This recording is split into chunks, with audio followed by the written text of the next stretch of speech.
অনেকেই শেয়ার বাজারে আসে বড় স্বপ্ন নিয়ে দ্রুত ধনী হতে, ফাইন্যান্সিয়াল ফ্রিডম অ্যাচিভ করতে বা অবসরের আগেই সাফল্য অর্জন করতে। কিন্তু রিয়েলিটি সম্পূর্ণ আলাদা। বেশিরভাগ নতুন বিনিয়োগকারী টাকা হারিয়ে বসে। কিন্তু কেন? এই ভিডিওতে আমরা সেটাই দেখব, তাদের ব্যর্থতার মূল কারণগুলো, আর আপনি কিভাবে এই ভুলগুলো এড়িয়ে উপার্জন করতে পারেন।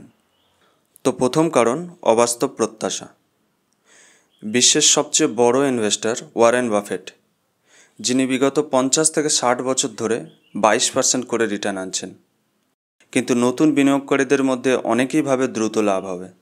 অনেকেই সোশ্যাল মিডিয়াতে 1 বা 2 বছরে 10 গুণ 20 গুণ লাভের গল্প শুনে এতটাই প্রভাবিত হয়ে যায় যে কিছু না বুঝে শুনেই ইনভেস্ট করে দেয় এবং লসের সম্মুখীন হয়। কিন্তু বাজারে সফল হতে গেলে দরকার ধৈর্য, কৌশল আর সঠিক রিস্ক ম্যানেজমেন্ট। দ্রুত ধনী হওয়ার আশা না রেখে বরং ধীরে ধীরে সম্পদ বৃদ্ধির মানসিকতায় সফল করে তুলবে। পরের কারণ হলো শিক্ষার অভাব।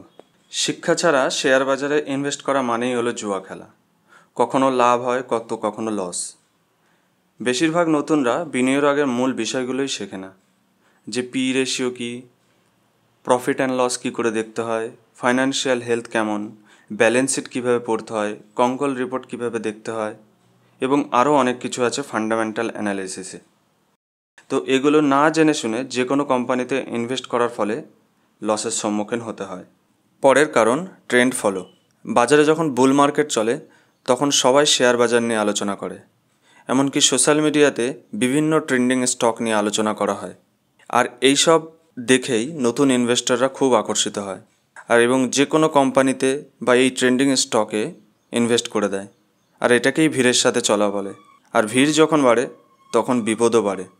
ওয়ারেন বাফেটের একটা কথা হয়তো শুনেছেন, যখন সবাই লোভী তখন ভীত হন, আর যখন সবাই ভীত তখন লোভী হন।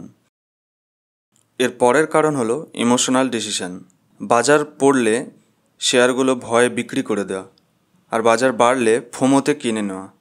এগুলোই হলো আবেগপ্রবণ সিদ্ধান্ত। বাজারে টিকে থাকতে হলে দরকার লজিক্যাল মাইন্ডসেট। মার্কেটের আপ অ্যান্ড ডাউনে প্যানিক হওয়া যাবে না। ইনভেস্ট করার আগে কারণগুলো লিখে রাখুন। যদি কোনো মৌলিক পরিবর্তন না হয় তাহলে সিদ্ধান্তেও পরিবর্তন আনার দরকার নেই।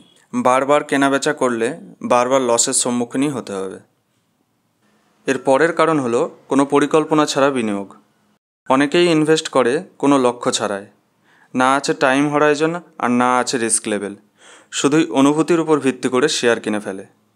কারণ কোনো রকম প্ল্যান যদি না থাকে তাহলে যদি ক্ষতি হয় তাহলে আপনি ধরতে পারবেন না যে কী কারণে ক্ষতি হচ্ছে। আর ক্ষতি কেন হচ্ছে না জানলে আপনি কি করতে হবে সেটাও ধরতে পারবেন না। পরের গুরুত্বপূর্ণ কারণ হলো রিস্ক ম্যানেজমেন্ট। মনে রাখবেন, সমস্ত টাকা একই কোম্পানিতে ইনভেস্ট করা যাবে না। এটা একরকম বোকামি, আর এটাই এক্সপিরিয়েন্সের অভাব। কারণ সাকসেসফুল ইনভেস্টররা জানে প্রথম কাজ হলো ক্যাপিটাল সেফটি। ধরুন আপনার কাছে 1 লাখ টাকা আছে। আপনি ভুল শেয়ারে ইনভেস্ট করে দিলেন, নেক্সট 1 বছরে 50% ডাউন হয়ে গেল। তাহলে 1 লাখটা হয়ে গেল এখন 50,000 টাকা। এই 50,000 থেকে 1 লাখে পৌঁছতে হলে আপনাকে 100% রিটার্ন আনতে হবে। তো এই জন্য ক্যাপিটাল সেফটি সবচেয়ে জরুরি। পরের কারণ, মৌলিক বিশ্লেষণকে উপেক্ষা। অনেক নতুন ইনভেস্টর আছে যারা কোম্পানিতে নাম শুনেই ইনভেস্ট করে দেয়। সেই কোম্পানির না আছে আয় আর না আছে ভবিষ্যৎ। আর কোনো কোম্পানির সম্বন্ধে জানতে হলে ভালো করে ফান্ডামেন্টাল অ্যানালাইসিস দরকার। কারণ এই ফান্ডামেন্টাল অ্যানালাইসিসই বলে দেয় যে কোম্পানিটা নেক্সট 4 বছর, 5 বছর বা 10 বছর অবধি টিকে থাকতে পারবে কিনা, সেই কোম্পানি কতটা প্রফিট করছে, আদৌ সেই কোম্পানি প্রফিটেবল কিনা। এগুলো না জেনে ইনভেস্ট করে দিলে লসের সম্মুখীন হতে হবে। পরের কারণটি হলো বারবার কেনাবেচা। প্রতিদিন শেয়ার কেনাবেচা বা প্রত্যেক ঘন্টায় ঘন্টায় প্রাইস দেখা, এগুলো শুধুমাত্র মানসিক চাপ ক্রিয়েট করবে আর লস বাড়াবে। সঠিক কোম্পানি বেছে সেখানে ইনভেস্ট করে দিয়ে দীর্ঘ সময় ওয়েট করাই হলো আসল কৌশল। কারণ মাথায় রাখবেন, ইনভেস্টিং মানে বারবার কিছু করা নয়, বরং অল্প কিছু করা, তবে সেটা সঠিক করা। আপাতত বুঝতেই পারছেন যে কিভাবে নতুন নিবেশক শেয়ার বাজারে লসের সম্মুখীন হয়। এছাড়া আরও কারণ আছে, সেগুলো সমস্ত ডিটেলস বলতে গেলে ভিডিও লম্বা হয়ে যাবে। আমাদের মূল লক্ষ্য হলো শেয়ার বাজার সম্পর্কে বুঝিয়ে দেওয়া, কিভাবে আপনি নিজেই কোম্পানি অ্যানালাইসিস করে কোম্পানিতে ইনভেস্ট করতে পারবেন। আর কিভাবে ফান্ডামেন্টাল অ্যানালাইসিস, কিভাবে টেকনিক্যাল অ্যানালাইসিস করে, এগুলো সব পরবর্তী ভিডিওতে আনবো। তাছাড়াও আরও থাকবে, যেমন প্রফিট অ্যান্ড লস কী করে দেখে, ইনকাম স্টেটমেন্ট কীভাবে পড়ে, এবং ব্যালেন্স শিট কীভাবে চেক করতে হয়, কনকন কীভাবে পড়ে, এগুলো সমস্ত স্টেপ বাই স্টেপ আনতে থাকবো আমরা। ভিডিও ভালো লেগে থাকলে অবশ্যই পাশে থাকবেন। সুস্থ থাকবেন। বাই।